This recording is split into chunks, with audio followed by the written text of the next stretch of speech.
Karena kadang untuk sesuatu yang kita pikir nggak nyambung, itu tuh nyambung. Misal, aku sayang banget nih sama mantanku, dia baik banget, tapi dia kasar. Tapi aku masih sayang, nggak bisa ninggalin. Tapi dia pergi meninggalkan begitu aja.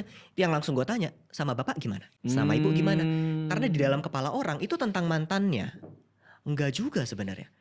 Kecurigaan terbesar adalah ketika dia nggak bisa lepas sama seseorang yang adalah mantan ini. Artinya mantan ini memberikan sesuatu yang dia longing banget, dia pengen banget.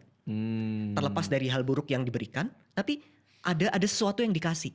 Yang dikasih ini besar kemungkinan gue gak dapet pas kecil. Nah itu yang kemudian ditelusur, itu diselesaikan, baru dia bisa lepas dari mantannya. Tapi kalau misalnya, katakanlah kan banyak argumen itu juga tuh.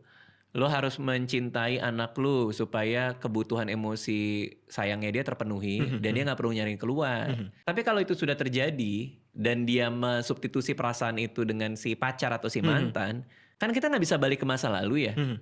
Jadi gimana cara membuat perasaan sayang dia itu penuh kalau udah sampai state itu? Kalau udah sampai ke sana. Ini kabar baik dan kabar buruk. Kabar buruknya orang tua nggak akan bisa menuhin itu sekarang. Mau mereka nanti berubah gimana, itu nanti yang di kepala kita, terlambat, kenapa baru sekarang gitu-gitu. Kayak percuma, kabar buruknya.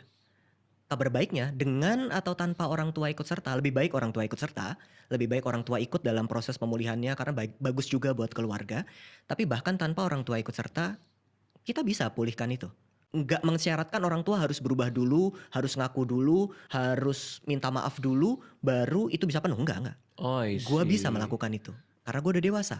Gue bisa memenuhi rasa sayang yang gue gak dapat itu dengan cara orang lain kah atau merasa cukup dengan sayang yang gue punya? Bagusnya dua-duanya.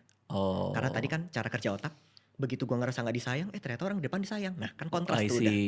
Itu orang lain. Tapi buat diri gue juga bisa lakukan itu. Dengan gue panggil memorinya, di dalam memori itu gue mencintai diri gue yang di sana, apapun bentuknya, memorinya akan mereda. Selesai. Enggak secepat itu ya, tapi ya. Iya, kalau selesai gitu. Iya. Berapa sih, paling lama berapa sesi sih sama dokter Jimmy ini? Rata-rata 5 kah, 3 kah? Enggak sih, ada yang udah 3 tahun. Wow. Ada yang 4 tahun. 4 tahun memproses trauma yang sama kah? Atau ada banyak layer tadi diurai satu-satu? Ada banyak layer, dan biasanya kalau yang udah lama tuh kebanyakan ngegosipnya nanti. Traumanya udah gak ada tapi pengen update kehidupan gitu. Itu terjadi? Terjadi. I see. Mau ngata-ngatain pemerintah misalnya gitu, datang. Mau ngata-ngatain pemerintah datang untuk apa? Untuk ranting. Iya gitu doang. Ampun. Apa ditelusuri juga? Kamu ngatain pemerintah, apakah orang tua kamu seperti pemerintah? ketika masih kecil dulu.